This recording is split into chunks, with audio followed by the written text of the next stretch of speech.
Olá, pessoal! Bem-vindos a mais uma aula de Biologia. Comigo, professora Tayane, e hoje a gente vai conversar um pouquinho sobre transporte de membrana. Meninos, em outros momentos, a gente já conversou sobre a célula, sobre os constituintes básicos de uma célula, sobre quais componentes, são importantes para a estrutura celular. E a membrana plasmática foi um desses componentes. A gente viu que ela é um fator crucial para uma célula ser considerada célula. Então, ela tem a função de controlar tudo aquilo que entra e tudo aquilo que sai da célula. E hoje, o que a gente vai conversar? A gente vai conhecer um pouquinho sobre os mecanismos de transporte de membrana. Como que essas substâncias saem da célula, como que elas entram dentro da célula. Então, a gente vai conhecer um pouquinho sobre esses tipos de transportes. Então, primeiro, para a gente começar, precisamos entender que eles podem ser agrupados em três categorias.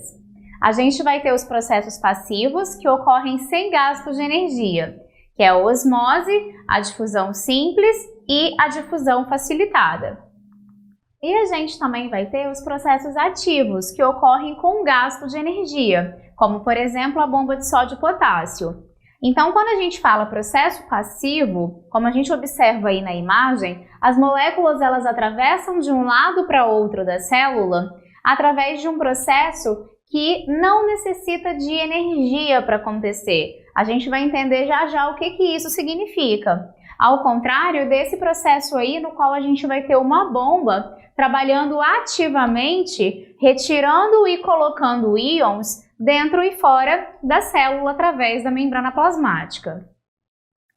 Então, esses processos, quando a gente fala processos de transporte de membrana, eles vão ser mediados por vesículas. O que isso significa? Essas vesículas elas vão ser utilizadas tanto para a entrada de partículas, de micro-organismos, qualquer substância para dentro da célula, ou através dessas vesículas, essas substâncias elas vão ser eliminadas da célula. Se a gente avaliar aí na imagem, a gente tem os processos de exocitose. O que é exo? Exo é fora. Citose vem de célula. Então, são processos no qual a gente vai ter partículas, micro-organismos que estão sendo liberados para fora da célula. Em contrapartida, a gente tem os processos de endocitose, que são aqueles que vão trazer essas partículas para dentro da célula. E a gente vai ver que temos mecanismos diferentes. Nós temos a fagocitose, nós temos a pinocitose, a gente vai diferenciá-las mais adiante. Então vamos lá, moléculas dissolvidas em água ou em outra substância formam o que a gente chama de solução. Todas as vezes que a gente tratar de uma solução, a gente está querendo dizer que temos um soluto, nós temos um solvente e esse soluto ele vai ser dissolvido pelo solvente. Lá em Química, quando vocês estudam misturas, vocês aprendem misturas heterogêneas, que são aquelas que apresentam mais de uma fase, por exemplo, água e óleo. Como a gente consegue diferenciar os componentes, a gente fala que essa mistura ela é heterogênea, heterodiferente, Agora, quando a gente fala de uma mistura homogênea, é aquela no qual a gente vê somente uma fase. Ou seja, o soluto ele está dissolvido no solvente. E por esse motivo a gente chama também de solução. Então, por exemplo, a gente tem moléculas que estão dissolvidas ali no nosso solvente universal, que é a água, como íons, açúcares, aminoácidos e etc. Teremos várias substâncias que vão estar dissolvidas na água formando essa solução. No caso da nossa representação aqui na imagem, o sal é o nosso soluto que vai ter a propriedade de ser dissolvido pela água, formando então uma solução, que é uma mistura de água com sal, no qual a gente não consegue identificar a presença do sal, que é o soluto, porque ele foi dissolvido pela água. A quantidade de soluto dissolvida no solvente nos dá um valor que a gente chama de concentração. Então, a quantidade desse soluto mostra para a gente a concentração da solução, ou seja, quanto de soluto está presente dentro de um solvente. ela é tanto maior quanto mais soluto estiver dissolvido em uma mesma quantidade de solvente. Como assim? Vamos fazer um comparativo aí igual a gente tem na imagem. Na letra A, na imagem A, o nosso becker, ele tem 1 litro de água para 1 grama de açúcar. O nosso becker B, ele tem 1 litro de água para 3 gramas de açúcar. Então, nesse caso, a gente consegue observar que o becker B, ele tem uma concentração de soluto maior do que o becker A, porque a quantidade de solvente era a mesma, porém a quantidade de soluto, ela foi maior em B. Tanto que se a gente for sentir o gosto dessa solução, obviamente a solução B está muito mais concentrada, o sabor ele é muito mais perceptível. Então a quantidade de concentração ela vai variar de acordo com a quantidade de soluto dentro da amostra. E quando duas soluções elas apresentam a mesma concentração? Nesse caso, a gente vai dizer que nós temos uma solução isotônica ou isosmótica. Esse prefixo iso, ele significa igual. Então, significa que o meio, ele está igual ao outro. Ou seja, se eu fosse comparar na imagem anterior, se eu tivesse a letra A e a letra B, e eu tivesse no becker B também 1 grama de açúcar, essas soluções elas seriam isotônicas, porque elas estão em igual nível de concentração. Nesse caso aqui, a gente tem a solução A que é menos concentrada em relação a B. Então, a gente fala que a A ela é hipotônica e a B ela é hipertônica. Então, a gente vai poder classificar a nossa concentração dessa nossa solução nessas 3 formas em relação à sua concentração. Ela pode ser hipotônica, hipertônica ou, como a gente viu nesse caso, isotônica. Quando a gente olha na imagem, a primeira representa um caso isotônico, no qual a concentração de soluto em relação à célula é a mesma. Nós temos 3 moléculas dentro e 3 moléculas fora.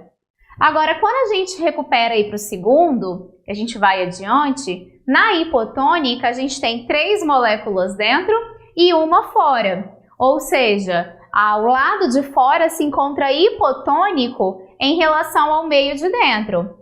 E quando a gente vai para o hipertônico, a gente observa que o lado de fora apresenta uma quantidade de moléculas, que são representadas pelas bolinhas verdes, maior do que dentro da célula. Então, nesse caso, a gente fala que a célula se encontra e que o meio se encontra hipertônico em relação ao interior da célula.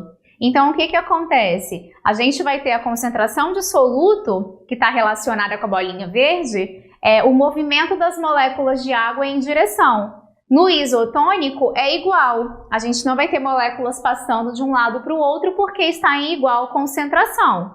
No caso do hipotônico, o que vai acontecer? Ela vai vir do meio externo para dentro, porque sempre as moléculas de água vão do meio menos concentrado para o meio mais concentrado. E no caso da hipertônica, as moléculas de água vão tender a sair dessa célula, porque o meio da célula está menos concentrado do que fora, então ela vai perder água. Mas a gente vai conversar um pouquinho melhor sobre isso quando a gente falar sobre osmose. Então, quando a concentração é diferente, a mais concentrada é chamada hipertônica ou hiperosmótica, e quando a concentração ela é menos concentrada, a gente fala que ela é chamada hipotônica ou hipoosmótica. Ela é inferior em relação a outra solução. Então, vamos conhecer agora sobre um pouquinho desses mecanismos de transporte. O primeiro que a gente vai falar é a difusão. O que seria a difusão, galera? Ela é o movimento de partículas de onde está o meio mais concentrado para o meio onde está menos concentrado. Para que isso acontece? A fim de igualar a concentração. Uma coisa importante da gente lembrar. No caso passado, no exemplo anterior, eu estava falando das moléculas de água. Aqui na difusão, quem está se movimentando é o soluto, são as partículas. Então, não é do meio de menor para o de maior concentração, e sim do de maior para o de menor. Se vocês observarem na membrana plasmática representada aí na imagem, do lado de fora está cheio de moléculas, de partículas, enquanto o lado de dentro ele está com uma quantidade menor. Como que vai acontecer então a difusão dessas partículas, a passagem delas? Vai vir do meio externo, do meio extracelular, para o meio intracelular. Então, através da membrana, essas pequenas moléculas vão passar, como por exemplo o oxigênio, o gás carbônico, certos íons, por essa diferença de concentração. Então, passa-se do meio mais concentrado para o meio menos concentrado. O que é importante da gente falar aqui? A difusão ou difusão simples, ela só vai valer para moléculas pequenas, que a membrana é capaz de passar, que atravessa facilmente por ela. A osmose, agora sim está retratando aquele exemplo das moléculas de água. Ele não é o soluto que passa como na difusão. Aqui vai ser o solvente. Então, ele é um processo de difusão das moléculas de água através da membrana semipermeável. A gente sabe que a membrana ela tem uma propriedade de ser anfipática ou anfifílica. O que significa isso? Ela tem uma porção hidrofóbica e ela tem uma porção hidrofílica. Parte dela tem afinidade pela água, parte dela tem aversão pela água. Então, a gente fala que ela é semipermeável. E como que vai acontecer o transporte aqui na osmose? Ele vai se difundir do meio que tem menor concentração de soluto para o meio que tem maior concentração de soluto. Então, ela vai da solução hipotônica para a hipertônica. Nessa imagem, a gente consegue fazer a diferenciação. Na difusão, a concentração vai do meio mais concentrado para o menos concentrado. Quem que está atravessando? Moléculas de soluto, são as partículas do soluto. No caso da osmose, a concentração ela vai do meio de menor concentração para o meio de maior concentração, em relação ao volume de água. Então, onde tiver menos, vai passar para o meio que tenha mais. Para a gente conhecer um pouquinho melhor isso, a osmose nas células animais ela é um pouquinho diferente do que acontece nas células vegetais. O exemplo mais comum que a gente vê caindo em provas, em questões, que sempre é utilizado, é em relação às hemácias dos seres humanos. A hemácia, quando ela foi colocada aí em 3 condições diferentes, no meio hipertônico, no meio isotônico e no meio hipotônico, o que aconteceu com as nossas hemácias? Se a gente observar ela no meio hipertônico, o que aconteceu? A água, ela tende a passar do meio de menor concentração para o de maior concentração. Então, obviamente, essas hemácias perderam água para o meio. Então, elas tenderam a ficarem murchas, né? Elas perderam água e perderam a sua turgidez. Agora, quando a gente coloca essas hemácias em um meio isotônico, que é um meio no qual a concentração fora e dentro é a mesma, a gente não vai ter nem entrada e nem saída. Por quê? A concentração é igual, então ela se encontra em equilíbrio, não há passagem de moléculas. Agora, quando a gente expõe uma hemácia num local hipotônico, ela vai ser mais concentrada do que o meio. O que vai tender a acontecer? A água vai entrar para dentro dela. E aí ela pode acabar tendo muita entrada de água e isso pode gerar um problema de lise celular. A hemácia ela se rompe, então ela acaba perdendo a sua estrutura. Por isso que é importante a gente ter um balanço hídrico com um balanço osmótico ideal. Agora nas células vegetais. Quando a célula vegetal ela é colocada numa solução hipertônica, muito concentrada, a célula perde muita água, o que promove o desligamento entre a membrana plasmática e a parede celular. Então, se a gente olha ali no meio hipertônico, o que está acontecendo? A célula vegetal ela tem externamente a parede celular e um pouquinho mais adentro ela tem a membrana plasmática. Quando ela enche muito de água, né, quando ela é colocada numa solução hipertônica, ela pode acabar fazendo o quê? ela vai perder tanta água que ela pode provocar um desligamento aí, pode se romper essa estrutura que está unindo a parede celular à membrana plasmática. O nome que a gente dá para isso é plasmólise. Então, a célula plasmolizada é a terceira que a gente observa na imagem. Agora, a entrada excessiva de água não promove rompimento da célula como acontece na célula animal. Isso porque, gente, a célula vegetal ela tem um controle disso. Porque como ela apresenta parede celular que é muito resistente, ela evita que esse processo aconteça, que é o que a gente consegue observar aqui. Primeiro, a primeira fica flácida, na hipotônica ela permanece ali na concentração e na terceira, que é a hipertônica, a tendência dela era fazer o quê? Igual a célula que a gente viu, né, na célula animal. Só que aqui a gente não vai ter perda com a entrada de água, justamente porque ela não vai se romper, porque a parede celular é muito rígida, então ela consegue segurar a estrutura dessa célula.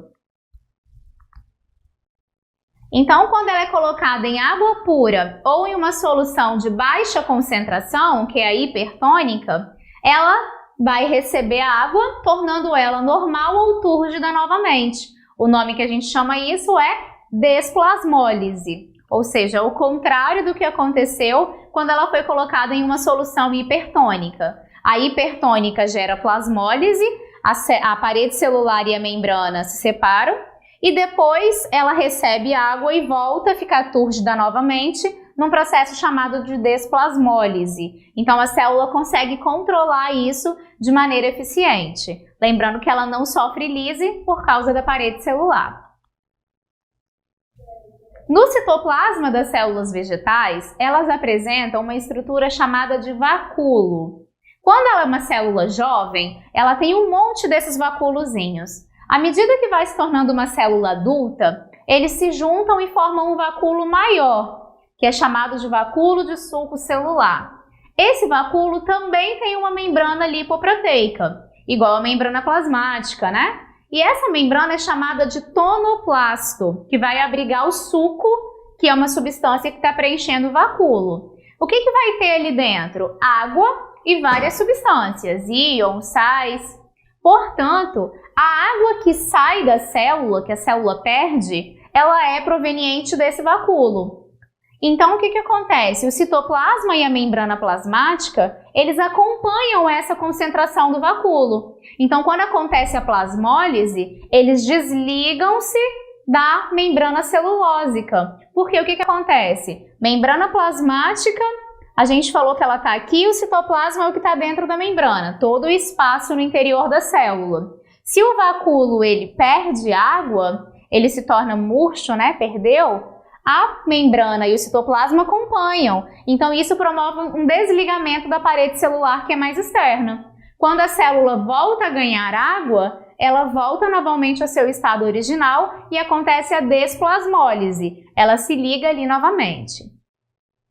Esse vacúolo a gente aprendeu lá na aula de células vegetais, né? A gente viu que ele está relacionado com o controle osmótico da célula. O que é o controle osmótico? A gente acabou de ver. Ele regula a quantidade de água e de sais minerais dentro da célula vegetal. Aplicações da osmose. A gente consegue, por exemplo, ao temperar uma salada, ver um exemplo de osmose. Galera, quando a gente tempera uma salada, o tempo dela de ser boa para consumo diminui. Por quê? Se eu peguei uma alface e joguei sal nessa alface, o que eu estou fazendo com ela? Eu estou tornando o meio fora dela mais concentrado do que dentro da célula. E lembra que a gente viu que pela osmose a água vai do meio menos concentrado para o mais concentrado. Então, a tendência da alface é murchar, porque ela vai perder água para o meio. Então, isso é um exemplo bem simples do nosso dia a dia. Antigamente, quando eles iam fazer mumificação dos corpos, antes de passar o papiro, né? O que eles faziam? Eles colocavam esses corpos dentro de banheiras cheias de sal, com água e sal. E isso para facilitar esse processo de retirada de líquidos do corpo, porque a água do corpo ela ia saindo nesse processo de osmose, porque tornava o meio fora do corpo mais concentrado do que o meio interno.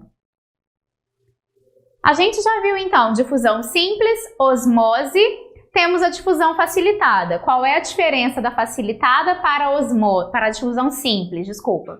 A difusão facilitada, ela também é um processo passivo, que não gasta energia. Porém, a gente tem moléculas que são muito grandes. Eu comentei com vocês que lá na difusão simples, passavam-se moléculas pequenas. Aqui, ele é um processo passivo que vai precisar de proteínas chamadas permeases, que são as proteínas de membrana. Essas permeases, elas vão ajudar na passagem de substâncias que não passariam pelo processo de difusão simples ou que passariam de maneira muito lenta, porque são moléculas maiores. Então, elas vão auxiliar aí na passagem de glicose, de aminoácidos, de vitaminas e de alguns íons também. Então, quando a gente observa aí na imagem a difusão facilitada, ao invés de passar diretamente pela membrana, por onde vão passar essas moléculas? Elas vão passar por dentro dessas permeases que vão auxiliar, então, nessa passagem. Uma doença chamada fibrose cística, ela é uma doença hereditária caracterizada por ter uma abundante secreção de muco nas vias aéreas que bloqueiam a passagem de ar para os pulmões. Então, não permite que o ar passe pelo tubo respiratório. Essa doença genética, ela está relacionada com a ausência de uma proteína normal nas membranas celulares que é responsável pela passagem de um íon específico, que é o cloro. Então, lá tem uma permease que faz a passagem desse íon. Como ocorrem alterações e a pessoa não tem essa proteína, o que acontece? Elas vão ter diferenças na quantidade ideal de cloro dentro e fora da célula. Então, isso prejudica e promove modificações no metabolismo celular. Então, isso é uma aplicação para vocês verem como que determinadas doenças podem estar relacionadas também com a passagem aí de íons, de moléculas dentro e fora da célula. Então, o transporte ele é muito importante para manter a homeostase, né? Para manter o nosso corpo em equilíbrio. Agora que a gente viu os 3 mecanismos de transporte passivo, a gente vai falar do transporte ativo, ou seja, aquele que tem gasto energético. E o mais conhecido é a bomba de sódio e potássio. Neles, a gente vai ter acontecendo através da membrana, porém, a gente vai ter uma diferença na hora de passar essas moléculas.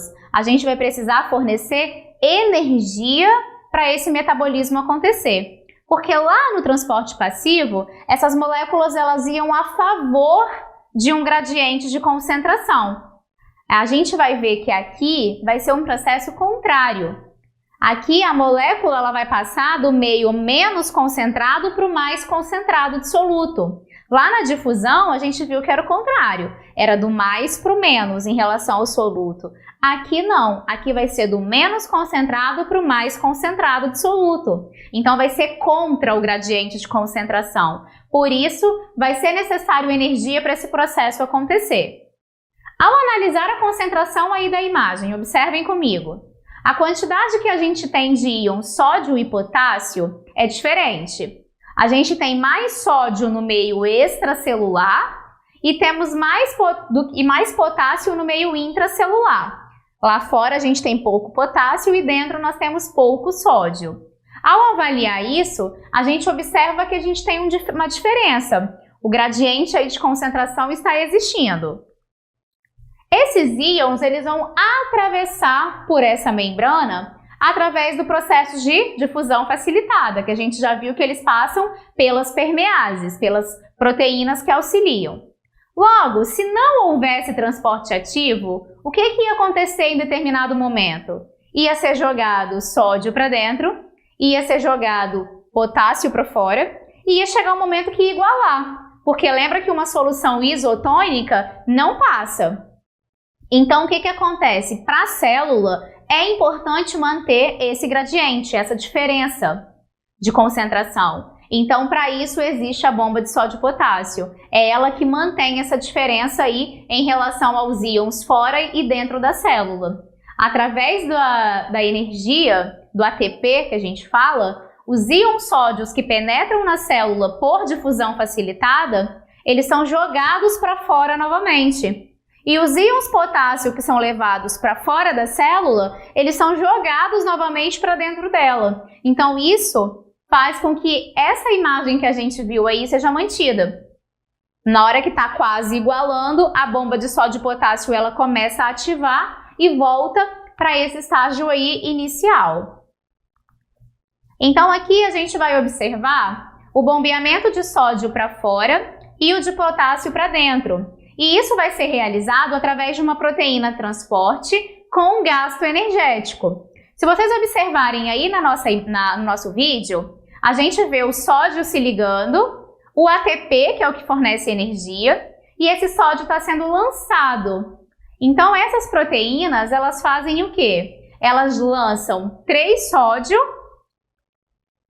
ó, jogou, e 2 potássio. Então, de um lado, se a gente observar, tem 3 sítios de sódio. Do outro lado, tem 2 sítios de potássio. Então, elas permanecem com essa diferença de potencial dentro e fora da célula. Essa diferença é fundamental para o metabolismo celular. Essa alta concentração de potássio no interior das células, dentro dela, é importante para a síntese de proteínas, para algumas etapas da respiração. Então, é importante para manter o equilíbrio da célula. Porém, se a gente tiver uma alta de potássio dentro das células, for mais do que o ideal, a gente vai gerar problemas osmóticos, porque a célula vai se tornar hipertônica. Então, o que acontece? Para não ficar só muito potássio lá dentro, já que a gente precisa, eles fazem o processo de mandar sódio para fora, para a célula não se tornar hipertônica. Então, o sódio ele vai se ligando nas permeases e vai sendo lançado para fora para compensar esse problema e não deixar o meio dentro hipertônico. Então, resolve esse problema osmótico. Então, a gente precisa do potássio dentro da célula. O que acontece? Vai sendo levado para dentro. Para não ficar muito concentrado lá dentro, ele compensa isso mandando 3 sódios para fora. Então, 2 potássios entram, 3 sódios saem. Dessa maneira, a gente não cria um meio hipertônico dentro da célula. E a bomba também vai ser importante na produção de diferentes cargas elétricas nas membranas. Os neurônios, que são as nossas células nervosas, para a gente conseguir ter a passagem através dele, precisa ter diferença de potencial. E essa bomba de sódio e potássio é essencial para isso acontecer. A gente vai ter isso nas células nervosas, nas células musculares. Tudo isso vai ser importante para gerar essa diferença de potencial. Agora que a gente viu os transportes em relação a partículas, que a gente viu transportes passivos e transporte ativo, tem processos no qual partículas maiores elas não podem atravessar através daqueles. Então, elas vão ser incorporadas pelo processo de endocitose e de exocitose. Endocitose traz para dentro da célula. Exocitose leva para fora da célula. Primeiro, a gente vai conhecer os de endocitose, que é a fagocitose e a pinocitose. A fagocitose, como a gente pode observar, fagos vem de comer, cito célula. Então, é o ato de comer a célula. Observem na imagem. Nós temos uma partícula sólida e a célula ela vai fazer prolongamentos do citoplasma dela. Então, ela vai gerar estruturas que parecem pezinhos. São falsos pés. Por isso, são chamados pseudópodos ou pseudópodes. Esses pseudópodes, eles vão envolver essa partícula que é sólida, são partículas maiores, né? Então, ele vai pegar essa partícula, micro-organismo, restos de outras células e vai levar isso para dentro da célula. Lá dentro, ele vai formar um vacúolo, que é chamado, nesse caso, de fagossomo. É fagocitose, então gera um fagossomo. Esse fagossomo formado, as nossas células elas apresentam organelas que são responsáveis por fazer a digestão dessas partículas, que são os lisossomos. Esqueceu dos lisossomos? Volta na aula de citologia. Os lisossomos eles fazem então a digestão dentro da célula, nesses vacúolos chamados de fagossomos, E aquilo que se tornou resíduo, que não serve mais, vai ser liberado depois dessa célula, que aí a gente vai falar no processo de exocitose. Então, basicamente, a fagocitose é um processo no qual as células fazem um englobamento de partícula sólida através da emissão de pseudópodes, formam dentro da célula um fagossomo, que é um vacúolo digestivo, que vai sofrer então digestão dos lisossomos e essas partículas vão ser consumidas. O que não foi utilizado vai gerar um vacúolo residual que depois vai ser levado para fora da célula. Então é um mecanismo utilizado não só pelas nossas células, mas também por muitos protistas. Vários protozoários, como por exemplo a ameba, fazem isso. Elas englobam outros micro-organismos para alimentação e elas também conseguem emitir pseudópodes para se locomover. Então elas usam essa estrutura para locomoção e para capturar os seus alimentos. Já nos organismos multicelulares, que são aqueles que apresentam mais de uma célula, é exercida por muitas células especializadas. Por exemplo, no nosso corpo, a gente tem os macrófagos, que são células importantes por fagocitar qualquer coisa estranha que entra no nosso corpo. Então, eles vão querer combater vírus, bactérias, nossa primeira defesa do corpo. Os neutrófilos também, que são um tipo de célula do nosso corpo, de glóbulos brancos, que também estão relacionados com a defesa. Então, eles vão capturar essas partículas a fim de eliminar esses micro-organismos e também para fazer a limpeza do nosso corpo. Células que morreram, restos que a gente não quer mais. Então, eles vão atuar na defesa do nosso organismo e também na limpeza do nosso corpo. Você sabe o que é o pus quando se formam naqueles ferimentos infeccionados? Galera, muitas vezes quando a gente sofre algum tipo de machucado, infecciona e gera aquele líquido amarelado que a gente chama de pus. O que é isso? Quando a nossa pele sofre uma lesão, pode ocorrer uma infecção ali por bactérias. Então elas começam a se proliferar. O nosso corpo ele tem um exército de batalha para tentar combater isso. Os neutrófilos, então, que são essas células de defesa aí, eles saem dos vasos sanguíneos, eles migram, saem da corrente sanguínea e vão lá para esse local, vai todo mundo para esse local para tentar destruir esses micro-organismos que estão ali, essas bactérias invasoras.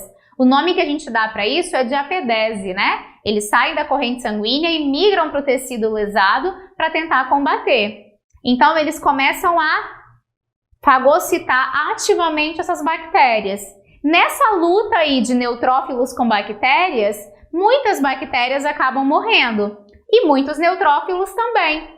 Então, quando a gente vê aquele pus formado, ele nada mais é do que células do nosso corpo que morreram com a infecção, junto com as bactérias que foram destruídas pelos neutrófilos. Então, esses são os principais componentes do pus. Então, nessa fase, o que vai acontecer? Os monócitos saem dos vasos sanguíneos também por diapedese e transformam-se em macrófagos. Professora, quem é monócitos? É um outro tipo de célula que a gente viu que vai se transformar em macrófagos.